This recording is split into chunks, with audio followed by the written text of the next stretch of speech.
Now, continuing the discussion, the previous discussion I am continuing. As I told you, the capital M, small m are the masses of the gun and the bullet respectively. Capital V and small v are the velocities of the gun and the bullet respectively. What will happen?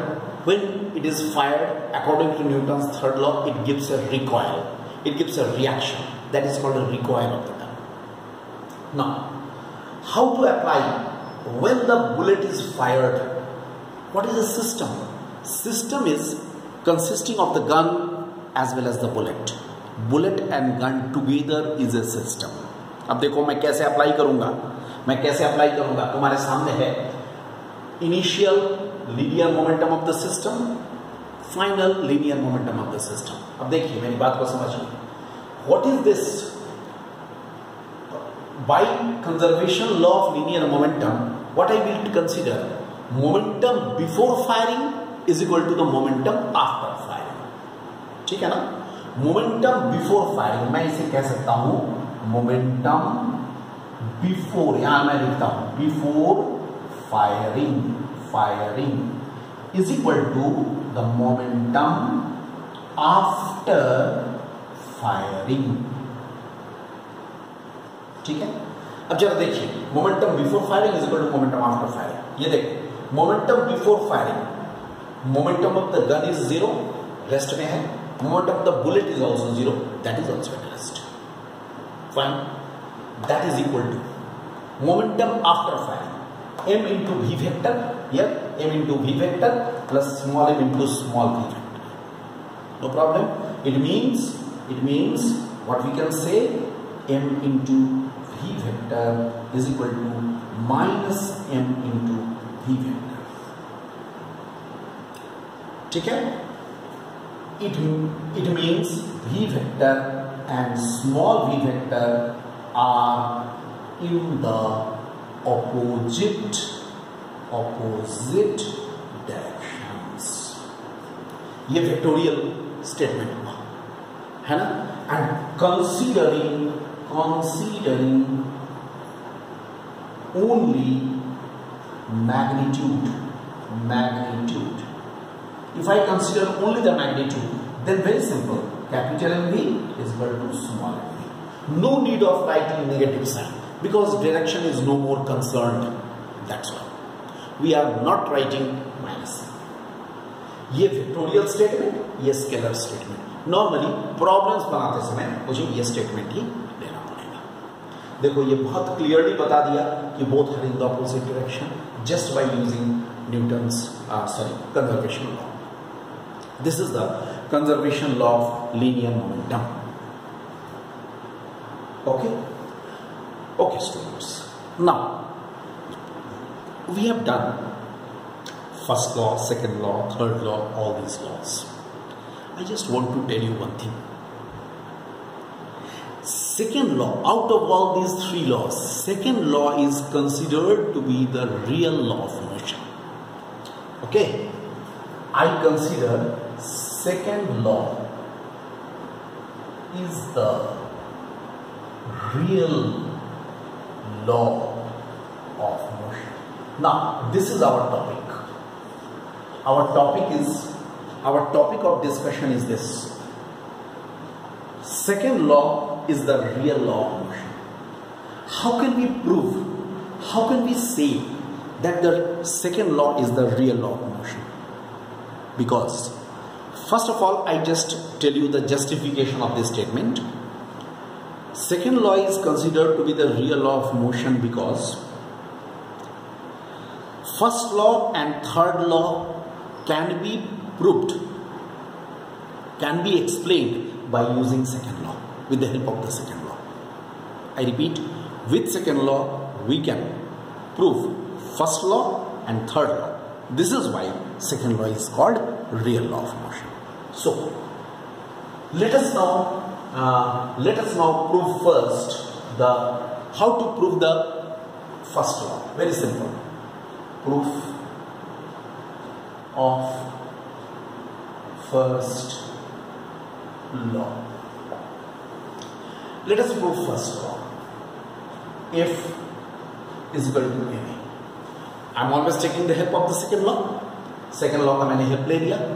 Okay. For f is equal to 0, a should be 0 as m cannot be equal to 0. I hope all of you understood it. मैंने क्या लिखा देखो. F is external force. External force F is equal to अगर 0 हो तो definitely A will be 0 because M cannot be 0. किसी भी body में M जरूर रहेगा, इसलिए A is equal to 0. What is the meaning of A is equal to 0? A is equal to 0 means either the body is at rest or is it in the uniform motion. समझ गए? इसका मतलब हुआ body पर force नहीं लगेगा. कब नहीं लगेगा? When the body is in the state of the rest or in the state of the uniform motion, and this is stated in the first law. Okay, this is stated in the first law. This is why its proof is very simple. I hope all of you understood. Then proof of third law. Now I want to prove the third law. Let us consider a system in which two bodies A and B interact with each other. Just like the example we have cited in case of the conservation law of momentum. Let us consider a system consisting of two bodies A and B. Let us suppose they mutually interact with each other, right?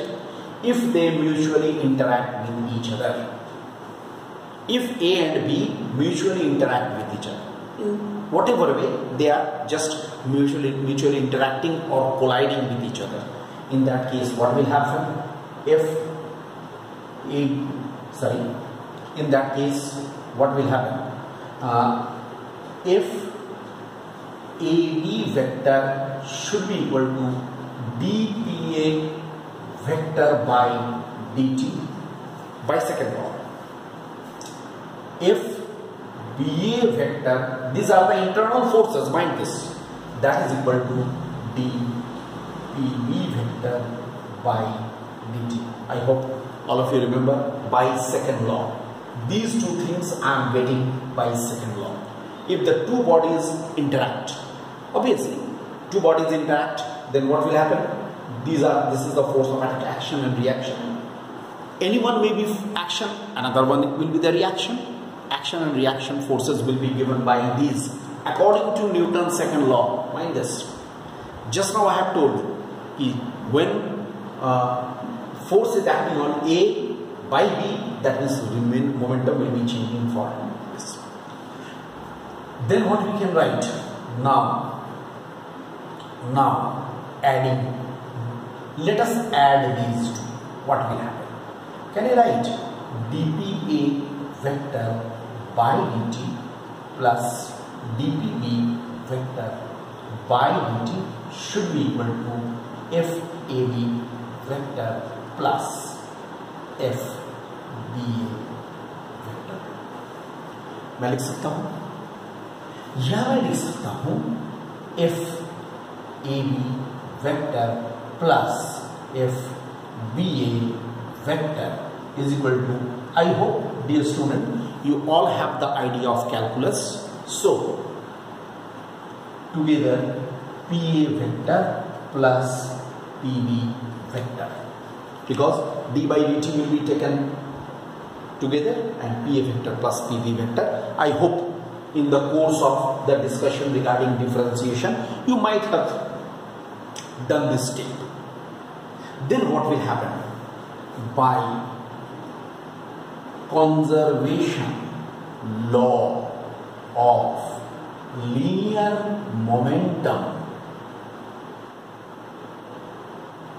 by conservation law of linear momentum, what we can say? PA vector plus PB vector, this should be a constant. Because why? Conservation of linear momentum. एक system का linear momentum, total linear momentum body का linear momentum बदलेगा, लेकिन system का linear momentum that will remain always the constant, और constant का differentiation 0. So we can say F A B vector plus F B vector should be D by dt of a, I write it, of a constant which should be equal to 0, because constant cannot be differentiated, and hence we can say if AB vector is equal to minus f BA vector. This is if AB vector is equal to minus f BA vector. Look, this is the conservation law of linear momentum by using this. So what we have started, we have started with this, that I have to prove Newton's second law is the real law of motion out of these three laws. Why? What was our logic? Our logic was because Newton's second law, with the help of the Newton's second law, we can prove Newton's first law and third law. That means, in other words, Newton's first law and third law are contained in the second law. That's why it is called the real law of motion. I think all of you have understood it.